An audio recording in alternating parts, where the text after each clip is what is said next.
Okay, in this question I've got two graphs and allegedly there is an intersection, okay, at a point whose x-coordinate is between 1 and 2. So that means there's some kind of equation involved and there's a solution of the equation between 1 and 2, so this calls for the sign change method.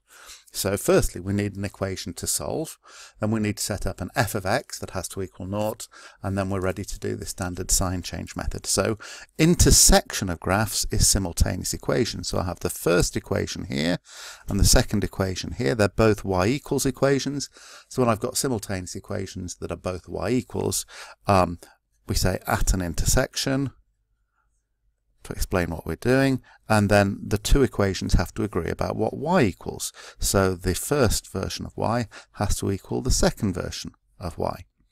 But I need an equation that has 0 on one side. So I need to set up an f of x that equals 0. Well, I'm going to choose to take away e to the x and add x to both sides to get log of x plus 4 minus e to the x plus x. That has to equal 0, so I'm allowed to call this f of x.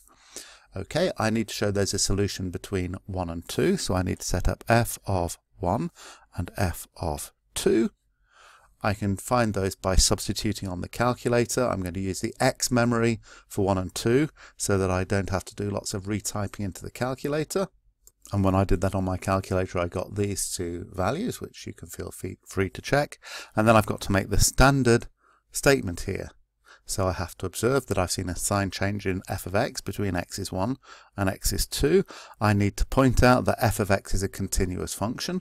It is, because I know all about the graphs of x and e to the x and log x and 4. None of those have asymptotes or any other kinds of breaks in them. So I need to talk about being continuous, and then I need to draw a conclusion. So here's my standard sentence churned out that makes those points.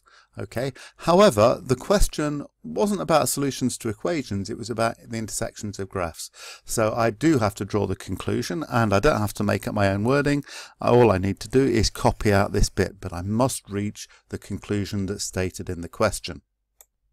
So here's my clear conclusion, and that is a satisfactory solution. So I've shown where my equation came from for an intersection. I've set up an f of x equaling 0. I've put in 1 and 2 and got clear answers. I've made the standard comment about the sign change and being continuous, and I've drawn the conclusion that the question wanted me to draw.